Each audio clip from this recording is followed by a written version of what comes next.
For 10,000 years, they ruled the galaxy like gods among the stars. The Zolthrons were the most powerful beings anyone had ever seen. They had technology that could destroy entire planets with just a thought. They had never lost a single battle in their long history. But then, they met humans, and everything they knew about power was about to change forever. The Zolthron Empire stretched across 50,000 star systems. Their ships were not just big, they were massive beyond imagination.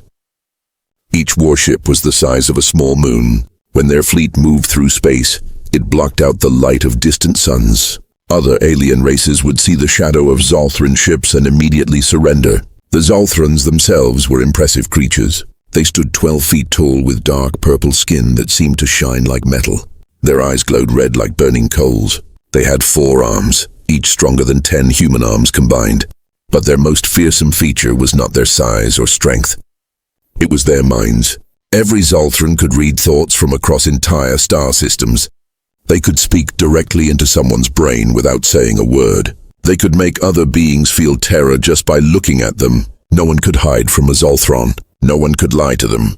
No one could surprise them. This mental power made them nearly impossible to defeat in battle. The Zolthron warriors were legendary throughout the galaxy. They felt no pain. They knew no fear. They had been trained for hundreds of years before they even saw their first battle. A single Zolthron warrior could destroy an entire army of normal soldiers. Their weapons could cut through the strongest metals like they were paper. Their armor could stop the most powerful explosions. But the Zolthrons were not just warriors. They were also incredibly smart. Their scientists had unlocked the secrets of time and space. They could travel faster than light. They could create energy from nothing. They could even bring the dead back to life if they wanted to. Other alien races believed the Zolthrons had learned magic, not science. The Zolthron society was perfect in their eyes. They called themselves the Firstborn because they believed they were the first intelligent species in the universe. They thought they were created to rule over all other life forms. Every Zolthron lived for thousands of years. They never got sick. They never felt doubt. They never questioned their place in the universe. Their capital city was built on a planet made entirely of crystal. The buildings reached up into the clouds and down deep into the planet's core. The palace of their emperor was so big that it had its own weather system. Storms would form in the great halls, and rain would fall in the gardens that floated in the air. The emperor himself was ancient beyond measure. He had ruled for 8,000 years. His name was Vorthon the Endless, and he had conquered more worlds than any being in galactic history. He sat on a throne made from the cores of dead stars. His crown was forged from metals that did not exist anywhere else in the universe. Other alien races had many names for the Zolthrons. Some called them the Dark Lords. Others called them the Star Destroyers. But most simply called them the Masters, because that is what they were. Masters of war, masters of science, masters of fear. When the Zolthrons wanted a new planet, they would send just one ship. That ship would arrive at the target world and broadcast a simple message: surrender now, or be destroyed. Most species would surrender immediately. Those who did not would watch their planet burn within hours. The Zolthron way of conquest was always the same: show overwhelming power, demand complete submission, accept nothing less than total control.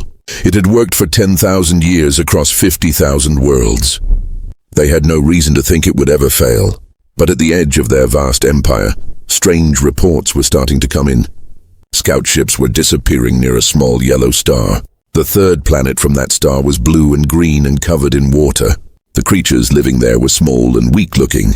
They had no real technology. They could not even travel to other planets in their own system. The reports made no sense to the Zolthron commanders. How could such primitive beings pose any threat to their scouts? The creatures on this planet, they called themselves humans, should have been conquered easily. They should have surrendered the moment they saw a Zolthron ship. But the scout reports told a different story. The humans were not surrendering. They were not even running away. Instead, they were doing something that no species had ever done when faced with Zolthron power. They were asking questions. The final message from the lost scout ship was burned into the memory of every Zolthron who heard it. The scout's voice was shaking with confusion and something that sounded almost like fear. "Command, this is Scout Ship 7. The creatures on this planet, they are not acting like the others. When we showed them our weapons, they did not run. When we demonstrated our power, they did not bow. They are not afraid of us. Emperor, help us." They are laughing. Then the signal went dead. For the first time in 10,000 years, the mighty Zolthron Empire faced something they had never encountered before. A mystery. And mysteries they were about to learn could be more dangerous than any weapon ever created. The Zolthrons had conquered 1,000 worlds with the same simple plan. Show up with their massive fleet, demonstrate their incredible power, wait for the terrified aliens to surrender, accept their submission, rule their planet forever. This plan had never failed in 10,000 years, but when they tried it on Earth, something went terribly, impossibly wrong. Emperor Vorthon the Endless was not worried about the lost scout ships. How could primitive creatures harm the mighty Zolthron Empire? But he was curious. Curiosity was a dangerous thing for someone who had lived for 8,000 years, so he decided to handle this small blue planet himself.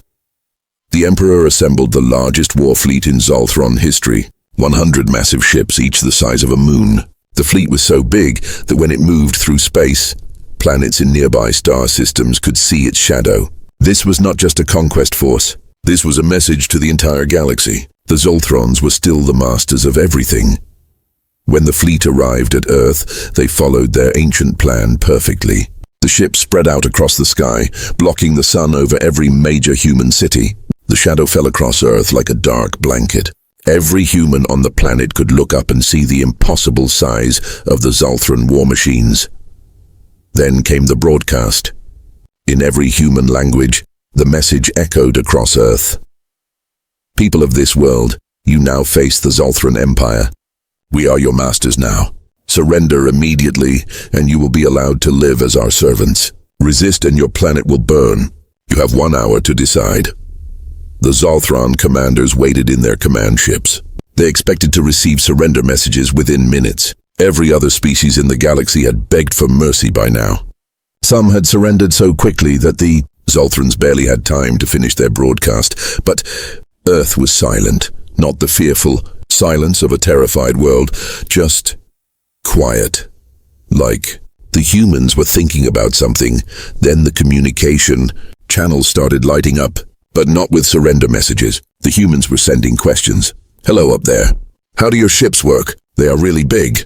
Can we see inside one of your ships? We have never seen technology like this. Do you want to trade? We have coffee and chocolate. Do you know what coffee is? My daughter wants to know if you have kids too. She wants to set up a play date.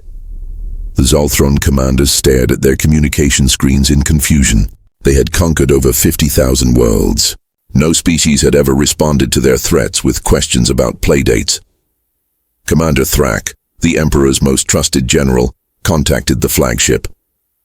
My Lord Emperor, the humans are. They are asking us questions. Questions? The Emperor's voice was cold with disbelief. What kind of questions? They want to know how our ships work. They asked if we want to be friends. One of them sent us pictures of small furry animals they call cats. My lord, I do not understand what is happening. The Emperor decided to demonstrate their power. This always worked. He ordered his ships to destroy Earth's moon as a warning. The humans needed to see what Zolthron weapons could do. The moon exploded in a brilliant flash of light. Pieces of rock scattered across space like glittering diamonds.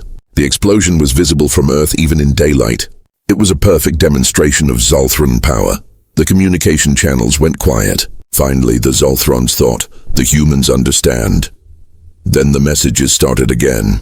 Wow, that was amazing. How did you do that? Can you teach us how to make explosions like that? It looked so cool. Did you hurt any moon people? We hope there were no moon people. Can you blow up more stuff? That was the best fireworks show ever. Commander Thrak's hands were shaking as he read the messages to the Emperor. My lord, they are excited about our weapons. They think it was entertaining. On Earth's surface, something even more impossible was happening.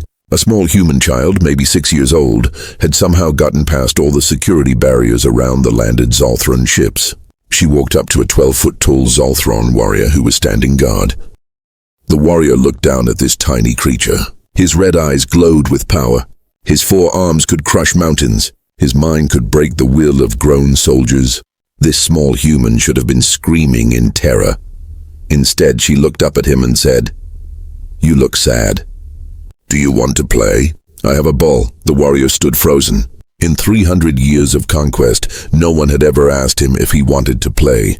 No one had ever said he looked sad. No one had ever offered to share their toys with him. I do not play, the warrior said, his voice uncertain. Everyone can play, the little girl said with a bright smile. You just need to learn how. It is easy. The warrior looked around desperately. His training had never covered this situation. How do you conquer someone who wants to teach you games? Back on the flagship, Emperor Vorthan the Endless sat on his throne made from dead stars. For 8,000 years he had never faced a problem he could not solve with power. Every species in the galaxy feared him. Every planet bowed before his might. But these humans were not bowing. They were not begging. They were not even afraid. For the first time in 10,000 years, the Zolthron Emperor himself had to ask a question that no Zolthron had ever asked before. What do we do now? The mighty empire that had ruled the galaxy since before recorded history was facing its first real challenge. And that challenge was not an army or a weapon or another empire. It was kindness. And kindness, they were about to learn, was the most powerful force in the universe. The Zolthrons thought they understood humans after their first meeting. These creatures were weak, soft, and lived for only a few short years. They had no natural weapons like claws or fangs. They could not read minds. They could not even breathe in space without help. The Zolthrons were right about one thing. Humans break easily, but they were completely wrong about what happens when humans break. Emperor Vorthan decided that kindness was just human confusion. Once the humans saw real Zolthron power in action, they would surrender like everyone else. He ordered his commanders to begin the conquest using their traditional methods. The Zolthrons landed troops in major human cities across Earth. Their warriors marched through the streets with weapons that could melt steel. They set up control centers in government buildings. They expected human leaders to come crawling to them within hours. Instead, something strange happened. The humans did surrender their cities, but they did not surrender their spirits. In New York, when Zolthron forces took over the city center, the humans simply moved their activities to the outer areas. They kept working, kept living, kept helping each other. When Zolthrons demanded food supplies, humans gave them vegetables but kept the recipes secret. In London, humans began leaving small gifts outside Zolthron guard posts. Cups of tea, homemade cookies and flowers. The Zolthron warriors did not know what to do with gifts. No conquered species had ever given them presents before. In Tokyo, children drew pictures of Zolthrons and humans playing together. They left these drawings everywhere. Zolthron soldiers would find colorful papers showing them holding hands with human families. It was the strangest psychological warfare anyone had ever seen. But the real surprise came when the Zolthrons tried to break human resistance through force. In Berlin, Zolthron Commander Kree decided to make an example. He destroyed several buildings to show human leaders what would happen if they did not cooperate fully. The humans in that area did exactly what Zolthrons expected. They scattered and ran. But then something impossible happened. Within days, the humans came back. Not just the same humans, but more humans. They brought tools and started rebuilding. They brought food for families who had lost their homes. They brought doctors for anyone who was hurt. Commander Krix destroyed the buildings again. The humans rebuilt them again. This time they built them stronger. Why do you keep coming back? Krix finally asked a human construction worker. Do you not fear death? The human wiped sweat from his forehead and smiled. Of course I fear death, but I fear giving up even more. These are our homes. These are our friends. We do not abandon our friends. Krix had conquered 40 planets in his military career. He had seen species fight desperately and then surrender when their losses became too great. But humans did not follow this pattern. Every defeat seemed to make them more determined, not less. The pattern repeated across Earth. Every time Zolthrons used force, humans would scatter like leaves in the wind. But like leaves, they would always grow back. And each time they grew back, they seemed to have learned something new. In Australia, humans began copying Zolthron technology. They could not build ships that traveled faster than light, but they learned how to make stronger materials for their buildings. They learned how to make better communications equipment. They learned how to make weapons that could actually hurt Zolthron warriors. The Zolthrons had never seen anything like this. Most species either fought with everything they had and died, or surrendered completely and became slaves. Humans did neither. They bent but did not break. They adapted instead of giving up. Worse yet, the human madness was spreading to other parts of the galaxy. News of human resistance reached other worlds under Zolthron control. For the first time in thousands of years, conquered species began to ask questions. If these weak humans could resist the mighty Zolthrons, maybe resistance was possible. On the planet Xerion, the snake-like Xerions began hiding their young instead of giving them to Zolthran slave camps. On Kelvar Prime, the rock people started slow-motion protests by moving even more slowly than usual when Zolthrons gave orders. The rebellion was not violent. It was not organized. It was just stubborn. Like humans had taught the galaxy how to say no politely but firmly. Emperor Vorthan watched reports flood in from across his empire. Productivity was falling on conquered worlds. Tribute payments were arriving late. Some planets were sending messages asking if they could negotiate like the humans do. How is this possible? The Emperor demanded from his throne room. They are weak. They live for less than 100 years. How can such creatures threaten an empire that has lasted 10,000 years? His advisors had no answers. The ancient Zolthron books of conquest did not have chapters about enemies who fought with friendship and kindness. Their war colleges had never taught courses about defeating people who wanted to give you cookies. On Earth, something even more dangerous was happening. Humans had begun talking to individual Zolthron soldiers and workers. Not fighting them, not running from them, but simply talking to them. What is your name? A human baker asked a Zolthron guard. I am Warrior Unit 7429. The guard replied, confused by the question. That is not a name, that is a number. What did your parents call you when you were small? The guard thought for a long moment. It had been 300 years since anyone asked about his childhood. Zerak, he said quietly. My parents called me Zerak. Hello, Zerak, the baker said with a warm smile. My name is Maria. Would you like some bread? You look hungry. For the first time in 3 centuries, the guard, Zerak, remembered what it felt like to be treated as a person instead of a weapon. Similar conversations were happening across Earth. Humans were doing something no conquered species had ever done before. They were treating their conquerors like people who might need help, instead of monsters who deserved only fear. The Zolthron Empire had ruled through fear for 10,000 years. Fear was their greatest weapon and their strongest tool. But humans had brought something into the galaxy that was more powerful than fear, more dangerous than any weapon. They had brought hope, and hope the Zolthrons were about to discover was contagious. Part 5. The End of Gods. They called themselves gods. They ruled the galaxy for 10,000 years with power beyond imagination. They believed they were perfect, created to rule over all life. But gods can fall, and when they do, the universe itself changes forever. This is the story of how the greatest empire in galactic history was defeated not by weapons or armies, but by something far more powerful. The simple human belief that everyone deserves a chance to be good. The final battle for the Zolthran homeworld was unlike any battle ever fought in the galaxy. The human alliance fleet surrounded the crystal planet where Emperor Vorthan the Endless had ruled for 8,000 years. Thousands of ships from hundreds of species floated in space around the world that had once been the center of galactic fear. But the humans did something that shocked everyone, including their own allies. Instead of attacking, they sent a message to the planet below. Emperor Vorthan, the message began. We are here, but we do not want to fight. We want to talk. We want to offer you something no one has ever offered you before. A choice. On his crystal throne, the ancient emperor read the message with confusion. A choice? What choice could these insects possibly offer to a god? The human ambassador, an elderly woman named Sarah Chen, arrived at the palace in a small shuttle. She came alone with no weapons and no guards. The Zolthran warriors could have killed her with a thought, but something about her fearless smile made them hesitate. Hello, Your Majesty, Sarah said, bowing politely but not kneeling. Thank you for agreeing to see me. I agreed to nothing, the Emperor said coldly. You are here because I allow it. Speak quickly before I decide to destroy your fleet. Sarah looked around the magnificent crystal palace with genuine wonder. This is beautiful. Your people are amazing builders. We have architects in our alliance who would love to learn from Zolthran crystal working techniques. The Emperor stared at this small human female. She was in the heart of enemy territory, surrounded by beings who could kill her instantly, and she was asking about architectural techniques. You are either very brave or very foolish, he said finally.